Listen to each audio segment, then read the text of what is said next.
So we have this task we want to solve. We want to plot numbers and their factorials. So you know that math.factorial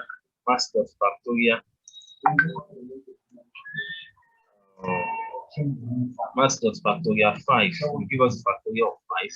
In fact, math.factorial any number will give us factorial of any number. So let's say that the numbers we are plugged the numbers and their from, let's say from 1 to 20. Okay, let's say 1 to 10, or even 1 to 7 is okay.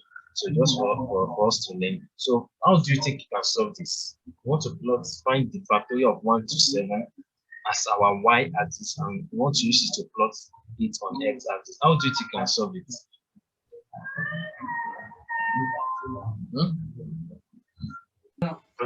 Maths.factorial 1, 2 to 7. Maths.factorial. Factorial what? Hello? I'm thinking 1, then colon, then 7 or something like that. I think I've always told you that anytime you have sequences like this, you have to iterate.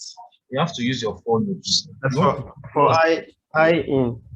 As if for I in range, range what? Range math.factorial. What are you saying? Range 1, 8. You want to choose it from 1 to 7. You understand that? So I can say that this for I in range 1, 8. And if I say that print, that is why I always use print for you to see how it works. Print math.factorial. Factorial. You guys are not taking extra time to study this basic Python. Basic Python is very, very important. So this is what we want to plot. So we want to plot it against numbers from 1 to 8. Do you understand that? So I can create my x values to the empty list and y values to the empty list. So we can use x.append I. So that means we are appending the x values, which are 1 to 7. Then we want to append these values also that we calculated as our y. So this one will now be y dot append this our calculated factorial. Then what you have to do is just to plt dot plot x comma y. Then plt dot show.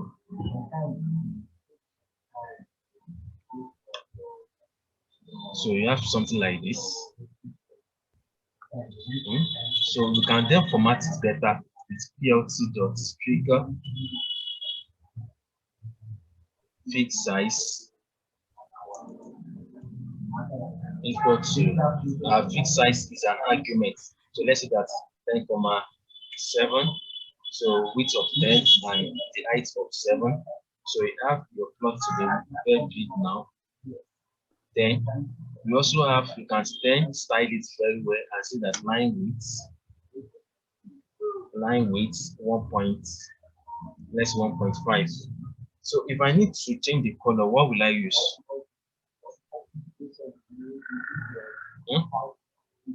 Use comma color. Color is equal to. Color is equal to. That's comma. Color is equal to R.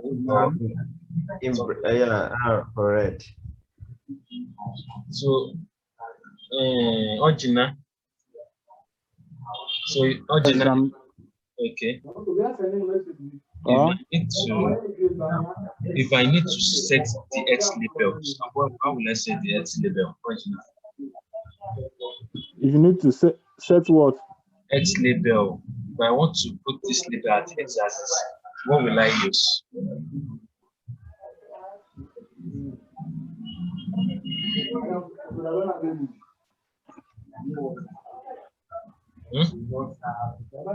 Justin, what do you think I can use to set labels and x-axis?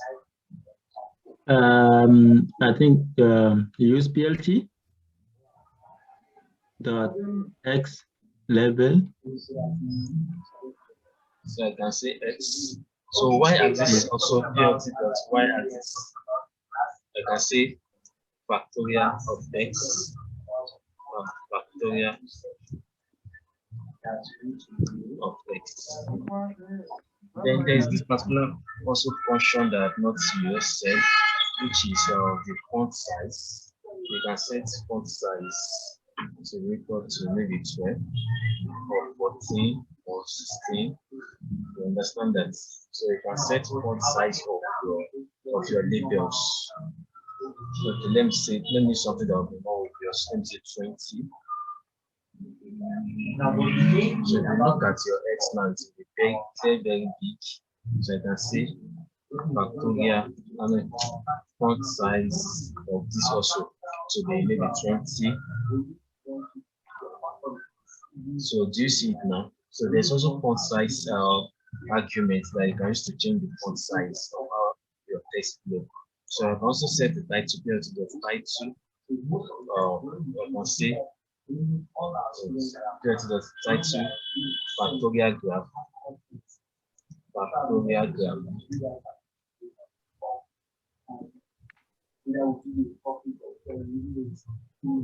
So do you get that? So this factorial graph, I can also set the font size to the 20. So do you get that? I can change the color. So they may be blue. I can use blue, I can use B. So sorry, I didn't say that. You can also that B, you can also use blue. You can give in all the names. You can instead of how that we use it, I can say red. So your computer will recognize that you are trying to get to red. Then please, is there a possibility of changing this font style, like maybe Times New Roman and the likes? Yes, there is. I think and that means I'll try to remember that later. I'm going to send you right that's a part of this. I think it's okay. But there is font width. Okay, font width also means okay. There's also let's talk about this grid function. PLT.grid. I can set it. Most times PLT.grid is false. So I can set it to be true. PLT.grid to be true. So I have a grid like this. So, but don't say it is false. It means that you don't need to display grid. The font is always in false. That's what you'll be observing. So PLT.grid 2 will give us a grid. Give us a grid. Do you get that? Yes, yes. Do you get that, everyone? Yeah. Okay, so since you can style, okay, I said that there is this marker. I can set marker.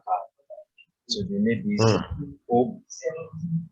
So then I have something markers that will mark all my dots, all my points. I can use O, I can use diamond marker. I can use smaller diamond marker. I can use rectangle marker, which is S. Then I can use I think we have this star marker. So which is going to be your star. Do you get it? Yes, Mr. Larry, for all these functions like plots and the likes, the labels and other things, they are well understood. But from that beginning, where we have to append and the likes, that one is a little bit confusing. Nice. Like, for example, if you ask us to do it again now, like, how do we know that, okay, we need to kind of append, or for this aspect of for I in range something, okay, we are getting the point that when we have to iterate or something, this kind of question, we have to consider the for loops. But how about other aspects? Like, how do we know that, okay, after doing this, we have to kind of like do X append or Y append? See, that is what I said. Basic Python programming is but from the basic. If you have not populated your X and Y, you won't be able to plot any graph. There is no data to plot. So your basic Python programming is very, very essential. So here, Okay. the function, okay, for example, now, let's say that we want to calculate the factorial of 1 to 7. We want to calculate the factorial of numbers from 1 to 7. Do you understand that? So I will know that I'll have to say factorial 1. Okay. I can say print. First, once you are giving a particular task to do, you have to think of this, the least thing that you have to do. Do you understand that? You have to think of, like, they are told to, okay, it's just as if you are told to build a mansion. You have to know that you have to build, start from the basic. What's the basic things you have to do first? Do you understand that? I know that I have to find the factorial of 1 to 7. And 1 to 7, there are each numbers in that. There are numbers from 1 to 7. So I have to find factorial of each of the numbers, like factorial 1, factorial 2, factorial 3. So then instead of doing all this, I can then use while for loop. Do you understand? In fact, if you have not used your for loop, you can tend to avoid for loop because it's just 7 items there. You know that your X value will be 1, 2, 3, 4, 5, 6, 7. That is your X values. Then I can just say that Y equal to the first thing with factorial 1. Okay. Max dot factorial 1. Max dot factorial 2. Max dot factorial 3.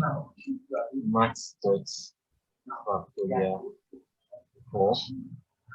Max dot factorial 5.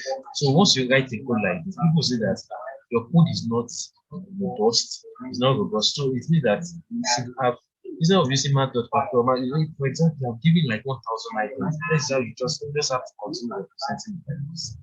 Do you understand that? That is why you have to use for loop to iterate onto the numbers and populate everything. Do you understand that? If I've done this and I plot my graph like this, I'll still get the same thing. Because I have my y and x and y. Another way, this is my graph. I am able to get x and y to plot. Do you understand that? So using for just trying to, maybe it might not be 1 to 8, it might be 1 to 1,000. So you won't be able to train all this. Yes. Do you get that? Yes. Yes. Yes. So now when you have said, the question said from 1 to 7, but you have actually put in the list as 1 to 8. Yes, because the last one we avoided. You understand? Once you have avoided. Yes, if I've seen 1 to 7, it means that I'm actually going to get 1 to 6. Okay, okay. So that is why I say 1 to 3, so that to have to at least to include the last one. Okay. Do you get that? Okay, yeah.